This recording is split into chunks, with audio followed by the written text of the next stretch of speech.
Right, so here I am back again to taunt you or torment you or otherwise mystify you about the subject of electronics. I was reading the other day something in a book about how William Blake saw the whole universe in a grain of sand. Well, rather prescient, I don't think he knew what he was hitting upon, but that's exactly correct. That is to say, within the substrate of silica, you can do anything. In fact, the bandwidth that you can handle within silicon is sufficient to express every piece of information that we know of within the universe. That's just something like 40 decimal points.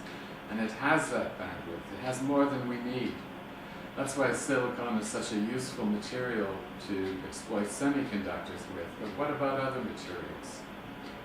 Silicon is a pretty simple thing when you come right down to it. How about more complex structures like corundum? You looked at the chemical nature of corundum? That's an awfully big structure. There's enough going on there that I suppose you could do just about the universe. You could do all of the universes within empty space. Is there more than one universe in empty space?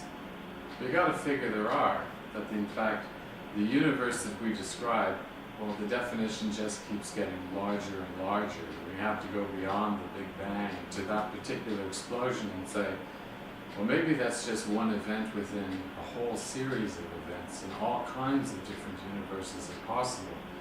But what does this have to do with the subject of electronics? Not much, except that, it just so happens that William Blake was right when he said that he saw the universe in a grain of sand. He didn't know what he was talking about, but boy, what a scientist he must have been. So what does that have to do with what I'm here today to talk to you about? Well, I've hinted at the subject of high-speed units of energy storage, high-speed capacitance on the chip. That's the big impediment. That's the one thing that we cannot do. And we've done rather well using silicon for what it is, which is a material that provides a very high dielectric constant with poor dielectric absorption characteristics. Well, maybe we could get to better dielectric performance out of our units of energy storage and still use silicon to do it. We don't have to have a single transistor as the basis for devising our structures within a chip. We can do mu followers. What's a mu follower? Well, it's effectively a vacuum tube that sits on another vacuum tube. That is to say, the plate structure of one vacuum tube feeds the cathode structure of another, and in fact becomes the power supply for that other tube. Or invert it and take the energy that you're pulling through that tube that you're sitting on top of the other one, and you're basically pulling all of your energy supplies through the plate, through that mu follower structure. What does it allow you to do? Well, a couple of things rather effectively that you can do within a single cathode grid plate structure of a vacuum tube in any case. But when you move into mu follower, it becomes so much more elegant. The one thing that you can do very effectively with the mu follower, which is why designers exploit these features, is you can put out a supply of low impedance. What do you want to do low impedance for? Well, for obvious reasons. If you're putting out high impedance, you've got to build the circuit that you're associating with that tube to match the fact that it's putting out a high impedance. What does that mean? Look it up. Really, folks.